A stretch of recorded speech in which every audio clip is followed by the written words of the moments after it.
সবাই মিলে নামাজের পরে চিল্লাচিল্লি করে কি যে বললেন, তারপরে আমিন বললেন, বা কেউ কেউ বলছে হাত উঠি দোহাক্কে লাইলাই। আরেকটা জিনিস আলোচনা করি। বর্তমানে আরেকটা বিষয় চলছে যে আমরা সুন্নি মুসলমান, যারা হানাফি সুন্নি মুসলমান, আমি কাউকে গালি দিতে পছন্দ করি না, কাউকে গালি দেব না। তবে ভাই যেটা সঠিক সেটা আমি আপনাদের কাছে উত্থাপন করব। সুন্নি মুসলমান আমরা সব জায়গায় দোয়া করি। এই যে আপনারা দান করছেন, মৌলভী সাহেব একটু দোয়া করবেন। আমরা মানুষ মারা গেলে জানাজা করি, জানাজার মধ্যে দোয়া করি। মানুষ মারা গেলে জানাজার পরে দোয়া করি। মানুষ মারা গেলে মাটি দেওয়ার সময় দোয়া করি। আমরা জানাজা এই মাটি দেওয়ার পরেও দোয়া করি, করি কি করি না? তখনই শেষ নয়, গাহে লাগাহে সেই জায়গাদের কবরে গিয়ে আবার কবর জিয়ারত করি, সেই জায়গাদের জন্য দোয়া করি। আবার মিলাদ করলে মৃত ব্যক্তির জন্য দোয়া করছি। ফরজ নামাজের পরে সম্মিলিত মুনাজাত করি। ফাতিহা মিলাদের শেষে দোয়া করি। এই যে জালসার শেষে আমরা সবাই মিলে একত্রিত হয়ে দোয়া করি।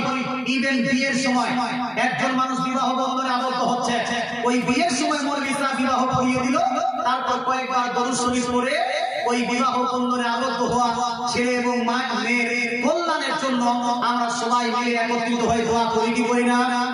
এই আপনারা করেন কি করেন না? এই কাজগুলো আগে সবাই করত, আহলে হাদিস হোক, দেওবন্দি হোক, সুন্নি হোক, সবাই করত। কিন্তু আস্তে আস্তে আস্তে আস্তে এই দোয়াগুলো উঠে যায় কি যায় না ভাই? দোয়াগুলো উঠে যাচ্ছে। মুসলমান এখন আপনার ফরজ নামাজের পরে দোয়া করলে মানুষ ঝামেলা করে, এখন মিলাদের শেষে সম্মিলিত মুনাজাত করলে মানুষ ঝামেলা করে, আপনার জানাজার পরে দোয়া করলে মানুষ ঝামেলা করে, মাটি দেওয়ার পরে দোয়া করলে মানুষ ঝামেলা করে, জালসাতে একসঙ্গে হাত তুলে দোয়া করলে বলে সম্মিলিত মুনাজাত নাকি করা যাবে না। কেউ বলছে দোয়া করে কোনো লাভ হবে না, কেউ বলছে দোয়া করা বিদআত, কেউ বলছে হাত তুলে দোয়া করা বিদআত, কেউ বলছে এত দোয়া করে কি হবে? মুসলমান আপনারা বলুন তো, আপনি আর আমি দোয়া যে করি, দোয়া করি আমরা কার কাছে ভাই? এই জোরে বলুন, কার কাছে আমরা দোয়া করি? আল্লাহর কাছে। গাছের কাছে দোয়া করি না, গাছকে বলি না গাছ আমাকে এটা দাও, সূর্যকে বলি না, চন্দ্রকে বলি না, আমরা নদীনালাকে বলি না, আমরা বলি মহান সৃষ্টিকর্তা আল্লাহকে। আল্লাহ রব্বানা আতিনা ফিদ দুনিয়া হাসানা ওয়া ফিল আখিরাতি হাসানা ওয়া কিনা আযাবান নার। ইয়া রাব্বাল আলামিন, আমাদেরকে পৃথিবীর মধ্যে ভালো কিছু প্রদান করো, আখিরাতে ভালো কিছু প্রদান করো। আমরা দোয়া করি একমাত্র কার কাছে? আল্লাহর কাছে। হে মুসলমান, আপনাকে বলতে চাই, আল্লাহ ছাড়া অন্য কারো কাছে আমরা দোয়া করি না কেন? তার কারণটাও শুনেন। তার কারণটা হলো এই দোয়ার প্রসঙ্গে আল্লাহ তাআলা রাসূল সুনান ইবনে মাজার মধ্যে, সুনান আবু দাউদের মধ্যে, সুনান তিরমিজির মধ্যে নবীজি বলছেন, আদ-দুআউ হুয়াল ইবাদা, দোয়া হলো একটি ইবাদত। জোরে বলেন সুবহানাল্লাহ। নবীজি কি বলেছেন? দোয়া হলো, দোয়া করা হলো একটি ইবাদত।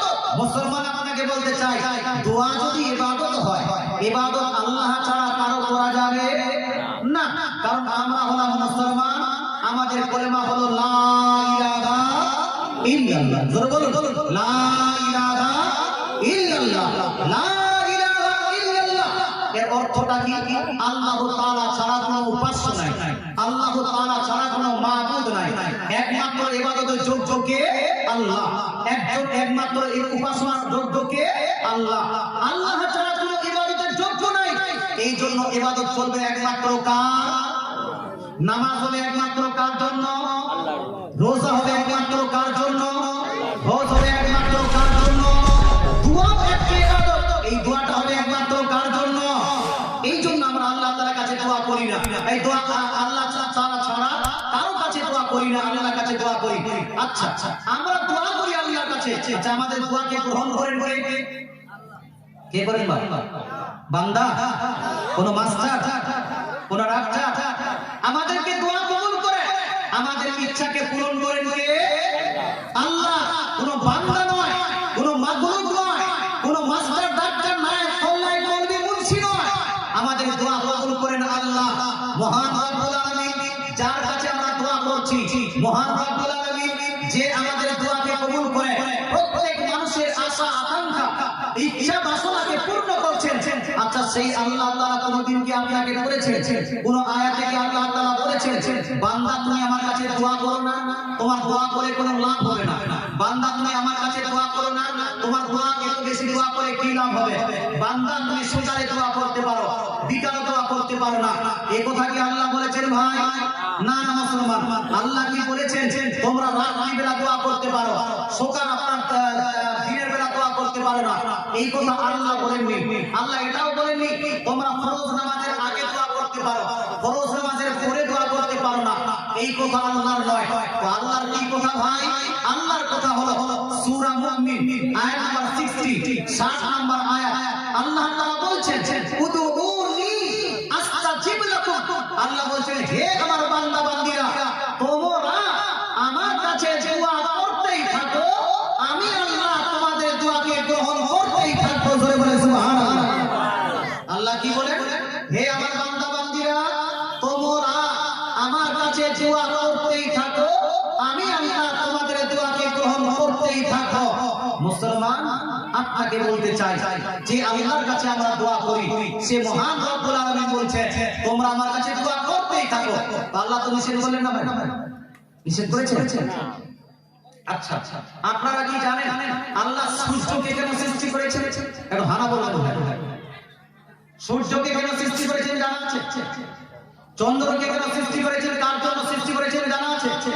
সূর্যকে কেন কার জন্য সৃষ্টি করলেন? চন্দ্রকে কেন কার জন্য সৃষ্টি করেছেন? জমিনকে কার জন্য সৃষ্টি করেছেন? হাওয়া বাতাসকে কার জন্য সৃষ্টি করেছেন? আল্লাহ তাআলা নিজে ইরশাদ করেছেন কোরআন শরীফের মধ্যে, হে আমার বান্দারা, আমি সূর্যকে সৃষ্টি করেছি মানুষের জন্য, চন্দ্রকে সৃষ্টি করেছি মানুষের জন্য, হাওয়াকে সৃষ্টি করেছি মানুষের জন্য, জমিনকে সৃষ্টি করেছি মানুষের জন্য, গাছপালা নদী নালাকে সৃষ্টি করেছি মানুষের জন্য, পাহাড় পর্বতকে সৃষ্টি করেছি মানুষের জন্য। কোরআন শরীফের মধ্যে সূরা বাকারা আয়াত নাম্বার 29 এর মধ্যে আল্লাহ বলছেন হুয়াল্লাযী খালাকা লাকুম মা ফিল আরদি জামিয়া। আল্লাহ বলেন তিনি যিনি মানুষের জন্য গোটা পৃথিবীর বস্তুকে সৃষ্টি করেছেন। জোরে বলেন সুবহানাল্লাহ। তো সূর্য সৃষ্টি হয়েছে কার জন্য ভাই? আমাদের জন্য। চন্দ্র সৃষ্টি হয়েছে কার জন্য? আমাদের জন্য, মানুষের জন্য। যাহা কিছু দেখছেন পৃথিবীর মধ্যে গোটা পৃথিবীকে আল্লাহ সাজিয়েছেন মানুষের জন্য। কিন্তু সিম্পলি একটা প্রশ্ন হবে যে আল্লাহ তাআলা গোটা পৃথিবীকে সাজিয়েছেন মানুষের জন্য, গোটা পৃথিবীকে সৃষ্টি করেছেন মানুষের জন্য। আচ্ছা, মানুষকে কেন সৃষ্টি করেছেন? মানুষকে কিসের জন্য? খেলার জন্য? মানুষকে কিসের জন্য? গান করার জন্য? মানুষকে কিসের জন্য? ডান্স করার জন্য? মানুষকে কিসের জন্য? বন্ধু বান্ধবের সঙ্গে আড্ডা করার জন্য? মানুষকে কিসের জন্য? শুধু আইপিএল দেখার কারণে? মানুষকে কিসের জন্য? ওই আমার গার্লফ্রেন্ডের সঙ্গে Christmas day, Valentine's day, kiss day, rose day, birthday পালন করার জন্য? না না মুসলমান, আল্লাহ তাআলা কোরআনের মধ্যে ইরশাদ করেন ওয়া মা খালাকতুল জিন্না ওয়াল ইনসা ইল্লা লিয়াবুদুন। আমি গোটা পৃথিবীকে সৃষ্টি করেছি মানুষের জন্য, আর আমি মানুষ এবং জিনজাতকে সৃষ্টি করেছি আমার ইবাদতের জন্য। জোরে বলেন সুবহানাল্লাহ। কার জন্য মানুষের সৃষ্টি হয়েছে? কিসের জন্য ভাই? ইবাদতের জন্য। ইবাদতের জন্য। হে মুসলমান, আপনাকে বলতে চাই আপনারা ইবাদত অনেক করেন না? নামাজ পড়েন, রোজা রাখেন, হজ করেন, যাকাত দেন, ইত্যাদিতে অনেক ইবাদত করি মুসলমান। কিন্তু আমি আপনাকে জিজ্ঞেস করতে চাই, একজন মানুষ আল্লাহর যত ইবাদত করে, এই ইবাদত সমূহের মধ্যে সবথেকে গুরুত্বপূর্ণ ইবাদতের নাম কি বলুন তো? সবথেকে গুরুত্বপূর্ণ ইবাদতের নাম নামাজ। সবথেকে আহম ইবাদত নবীজি সাল্লাল্লাহু আলাইহি ওয়াসাল্লাম ইরশাদ করেন নামাজ এটা হলো আফসালুল ইবাদত, নামাজ এটা হলো আহমুল ইবাদত, মোস্ট ইম্পর্টেন্ট ওয়ার্শিপ আল্লাহ তাআলার হলো নামাজ। কোন ব্যক্তি যদি নামাজ পরিত্যাগ করে সেই জায়গায় হবে গুনাহে কাবীরা আর মুরতাকিব, এ হলো জাহান্নামী। নবীজি সাল্লাল্লাহু আলাইহি ওয়াসাল্লামের কাছে সবথেকে প্রিয় বস্তুর নাম হলো নামাজ। নবীজি সাল্লাল্লাহু আলাইহি ওয়াসাল্লাম সবথেকে বেশি ভালোবাসতেন কোন জিনিসকে? নামাজকে। সাহাবায়ে কেরাম সবথেকে বেশি প্রতিষ্ঠিত করেছেন কি? নামাজকে। আল্লাহ তাআলা কোরআনের মধ্যে সবথেকে বেশি নির্দেশ দিয়েছেন কিসে? নামাজে। একজন বান্দা হিসেবে আমরা নামাজ আদায় করব, নবীজির উম্মত হিসেবে আমরা নামাজ আদায় করব, কারণ নামাজ হলো সবথেকে গুরুত্বপূর্ণ ইবাদত। কিন্তু ভাই আপনি বলুন তো আল্লাহ তাআলার কাছে সবথেকে প্রিয় ইবাদত কোনটা? রহনা বলুন। সবথেকে প্রিয় আল্লাহ তাআলার কাছে সবথেকে পছন্দনীয় ইবাদত কোনটা? নামাজ। সবথেকে গুরুত্বপূর্ণ নামাজ আর সবথেকে পছন্দনীয় নামাজ। ভুল হবে। মুসলমান আল্লাহ তাআলার কাছে সবথেকে গুরুত্বপূর্ণ ইবাদত হলো নামাজ। এটা ঠিক। মুসলমান কিন্তু আল্লাহ তাআলার কাছে সবথেকে প্রিয় ইবাদত কি? এবার শুনুন প্রিয় ইবাদত কি? আল্লাহ তাআলা রাসূল বলছেন, তিরমিজি শরীফ হাদিস, দেওবন্দ থেকে ছাপানো, তিরমিজি শরীফ জিল নাম্বার 2 পেজ নাম্বার 174, নবীজি বলছেন, লাইসা শাইউন আকরামা আল্লাহি মিনাদ দুআ। আল্লাহ তাআলার কাছে সবথেকে প্রিয় ইবাদতের নাম হলো দোয়া করা। সরে বলেন সুবহানাল্লাহ। কি করা ভাই? দোয়া করা। আল্লাহ তাআলার কাছে সবথেকে গুরুত্বপূর্ণ ইবাদত হলো নামাজ। এই নামাজকে পরিত্যাগ করা যাবে? ভালো বলুন ভাই। পরিত্যাগ করা যাবে? ছেড়ে দেওয়া যাবে? আল্লাহ তাআলার কাছে সবথেকে গুরুত্বপূর্ণ ইবাদত হলো নামাজ। এই নামাজকে ব্যঙ্গ করা, নামাজকে ক্রিটিসাইজ করা যাবে? যাবে না। আল্লাহ তাআলার কাছে সবথেকে গুরুত্বপূর্ণ ইবাদত হলো নামাজ। এর যেভাবে আপনি এটাকে পরিত্যাগ করতে পারেন না, এটাকে ছাড়তে পারেন না, এটাকে ক্রিটিসাইজ করতে পারেন না, তদ্রূপ আল্লাহ তাআলার কাছে সবথেকে প্রিয় ইবাদত হলো দোয়া। এই দোয়াকেও পরিত্যাগ করা যাবে না। এই দোয়াকেও আপনার ছেড়ে দেওয়া যাবে না। মানুষ নামাজ পড়তে চায় কিন্তু দোয়া করতে চায় না। নামাজ পড়তে চায়, আল্লাহর কাছে হাত তুলতে চায় না। নামাজ পড়তে চায় কিন্তু ওই দলবদ্ধভাবে দোয়া করতে চায় না। আচ্ছা বলুন তো ভাই, আপনাদের গ্রামে একজন মানুষ, ওই মানুষের শরীরটা ভালো আছে, চেহারা ভালো আছে, পা ভালো আছে, বডি ভালো আছে, হাত ভালো আছে, মুসলমান চোখ কান সবই ভালো আছে, কিন্তু তার ব্রেনে তার দুটাটা ফিউজ করা আছে, অর্থাৎ সে মেন্টাল ব্যক্তি। তাকে আপনারা কি বলে? পাগল বলেন না? পাগল।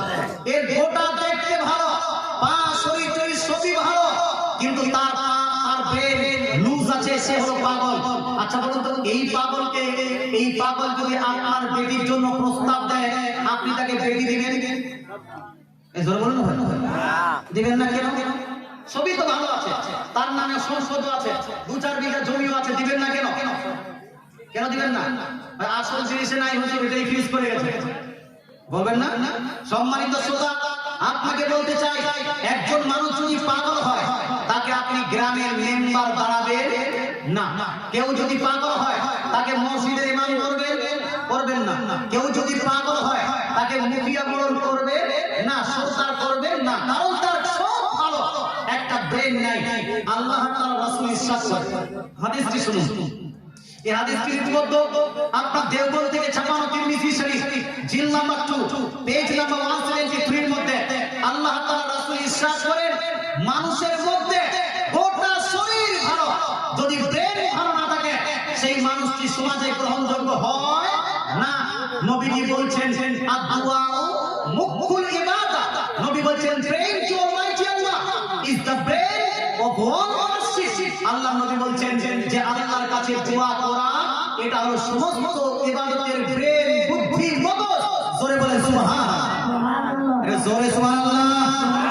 সমস্ত ইবাদতের ব্রেন, বুদ্ধি, মগজ কোনটা? দোয়া। দোয়া করা। দোয়া হলো সমস্ত ইবাদতের মগজ, ব্রেন, বুদ্ধি। আচ্ছা বলুন তো ভাই, আমি ইবাদত করলাম না, ইবাদত করলাম কিন্তু দোয়া করলাম না, ওই ইবাদতে ব্রেন বুদ্ধি থাকলো ভাই? থাকলো না। সমাজের মধ্যে কোনো ব্যক্তি যদি গোটা শরীর ভালো থাকে, তার ব্রেন ভালো না থাকে, সেই ব্যক্তি সমাজে গ্রহণযোগ্য হয় না। তদ্রূপ আল্লাহ নবী বুঝাতে চেয়েছেন, কোন ব্যক্তি যদি ইবাদত করে আর দোয়া না করে, সেই ইবাদত আল্লাহ তাআলার দরবারে কবুল হবে না। এই জন্য না ইবাদত ছাড়বো, না দোয়া ছাড়বো, না নামাজ ছাড়বো, না দোয়া ছাড়বো। জোরে বলেন সুবহানাল্লাহ।